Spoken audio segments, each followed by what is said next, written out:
He's been Okay. flaunting that money a little too much. I would love to just yeah. There we go. And then take the money and drive off. Exactly.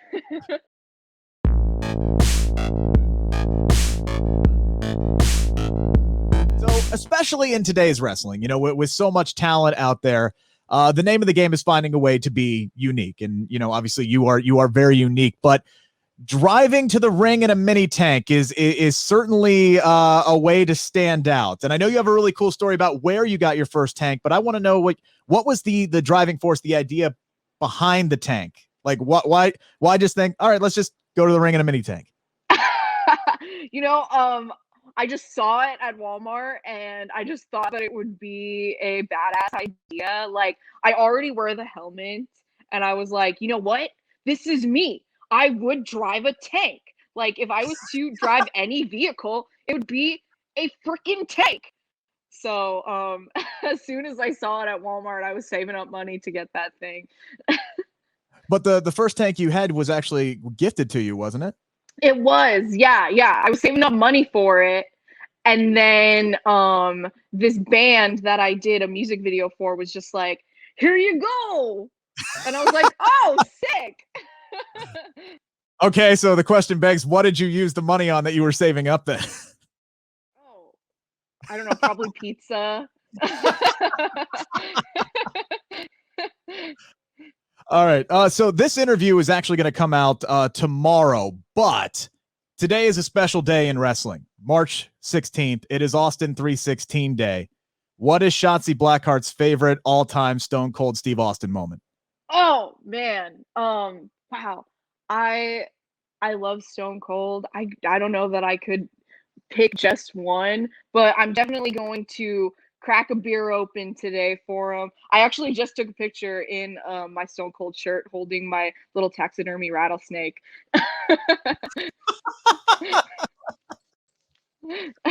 Oh man, but you can't pinpoint any because I know there are so many, right? Like you could think about the beer bath, you could think about the time he comes down and literally just clears the ring and stuns every member of the alliance. Oh I mean, man, there's so many good ones that still there to this day, is, there still to this is. day, just like the hair raises on your arm. Nothing you can really kind of pinpoint just because there's No, so many good ones.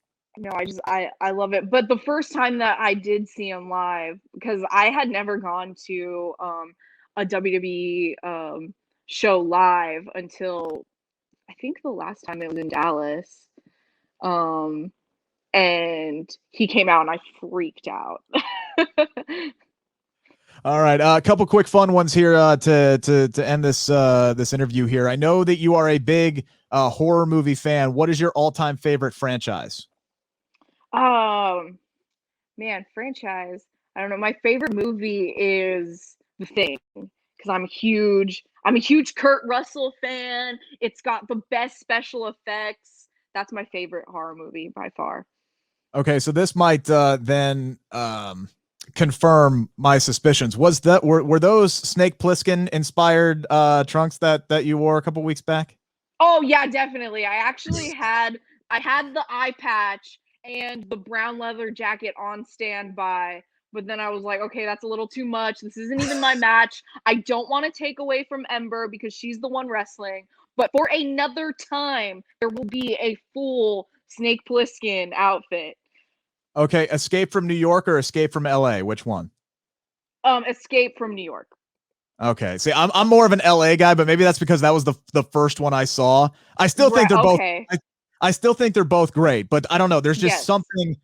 There's just something about Escape from LA that I just tend to like a little bit more. You know, I hear that a lot. Really? Interesting. Yeah. If you could star or make an appearance in any movie franchise, which would it be? Nightmare on Elm Street. Interesting. Okay, so that brings me to this next question. What are your take on reboots and sequels these days? Because it seems like that's all we get out of it. So would you rather see? Would you like to see a reboot of a certain classic, or are you more to stick with the original? You know, I always prefer the original usually, but I don't hate on a remake. Like I like to watch them, but they're not always done right. And like I feel like we've lost practical effects in movies, which really bums me out. So anytime they remake something, I'm like, oh, it's just gonna be CGI and not as cool, which I'm usually right, but I always watch it anyway, so I must love it. Okay, so you might be the right person to ask then, because I might be in the minority that liked the Nightmare on Elm Street remake almost just as much as the original. Did you enjoy that one? You know, Yeah. I didn't mind that one. I actually did enjoy it. I liked it. Not as good. I didn't think it was as good as the original, but I did enjoy myself. I didn't complain. The only thing that I remember seeing it in theaters, mostly because the girl I was with said that if the dog died, she was going to smack me, and then the dog died, and she hauled up smacked me, and I'm like, how is that even my fault? I didn't do anything, so that one's always going to. Your fault. It is your fault. That's how it works when you go on a date with a girl, and you take her to see a movie. The dog just can't die, but then it always does, and then That was a lesson learned. That was a lesson learned in life, for sure. Other than Robert Stone, the person you want to run over most with the tank?